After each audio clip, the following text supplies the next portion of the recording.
jungle. अनेक लोकांनी शंकाही व्यक्त केली होती की आम्ही अनेक योजना सुरू केल्या, लाडकी बहीण योजना असेल, शेतकऱ्यांना मोफत विजेची योजना असेल. लोक म्हणायचे की निवडणुका झाल्या की या योजना बंद होतील. यातली कुठलीच योजना आम्ही बंद केलेली नाही.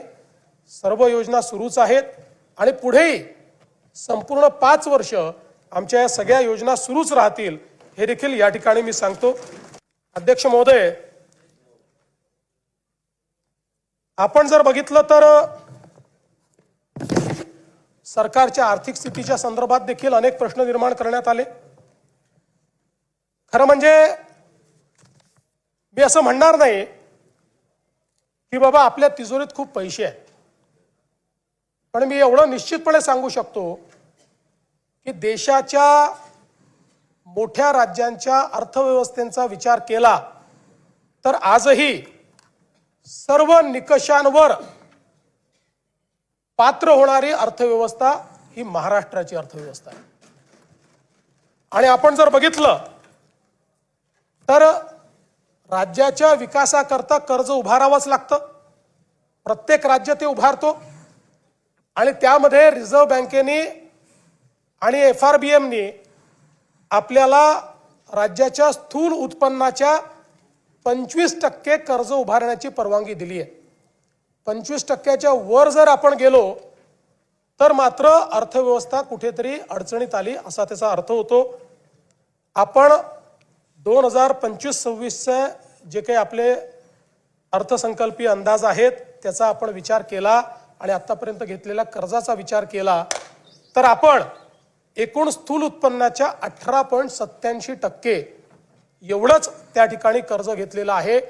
25%च्या मर्यादेपासून आपण पुष्कळ दूर आहोत. आणि एवढंच नाही तर देशामध्ये केवळ 3 राज्य आहेत की ज्या राज्यांचं हे दायित्व 20%च्या कमी आहेत. त्यातले गुजरात आहे, दुसरं ओरिसा आहे आणि तिसरं आपलं महाराष्ट्र आहे. हे सांगताना मला अतिशय आनंद होतोय.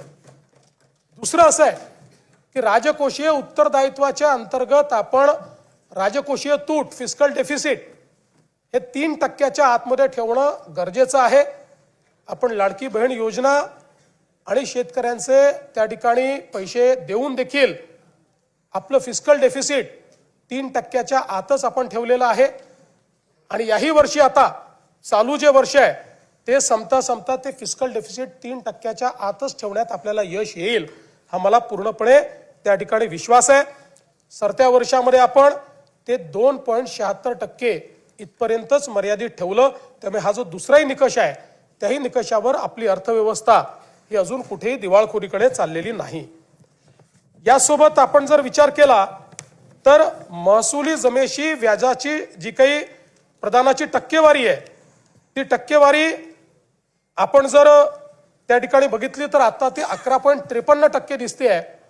पण मागच्या वर्षीचे जे ऑडिटेड आपल्याकडे स्टेटमेंट्स आले आहेत त्यात ती 9.38% एवढीच आहे. त्यामुळे याही निकषावर आपण निश्चितपणे कुठेही मागे पडलेलो नाही. आणि हे सगळं करत असताना कदाचित एक आपल्या मनात येऊ शकतं की राज्याने भांडवली गुंतवणूक कमी केली आहे का, तर मला सांगताना यातही आनंद वाटतो. केंद्र सरकारने घालून दिलेल्या निकषापेक्षा जास्त भांडवली गुंतवणूक ही महाराष्ट्राने केलेली आहे. त्यामुळे त्याही बाबतीत कुठलंही कॉम्प्रोमाइज आपण केलेलं नाही. एवढंच नाही तर राजकोषीय उत्तरदायित्व विधेयकाच्या जे काही कलम 9 आहे, नियम 9, त्याचे जे काही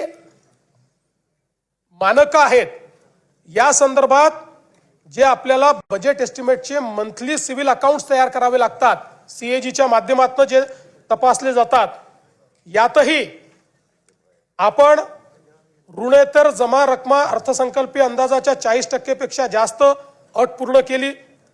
राजकोषीय तूट अर्थसंकल्पीय अंदाजाच्या 45% पेक्षा कमी अट पूर्ण केली. आणि महसुली तूट अर्थसंकल्पीय अंदाजाच्या 45% पेक्षा कमी ही पण अट आपण पूर्ण केलेली आहे. त्यामुळे CAGने घालून दिलेल्या ज्या 3ही अटी आहेत त्यांच्या रिपोर्टमध्ये देखील आले.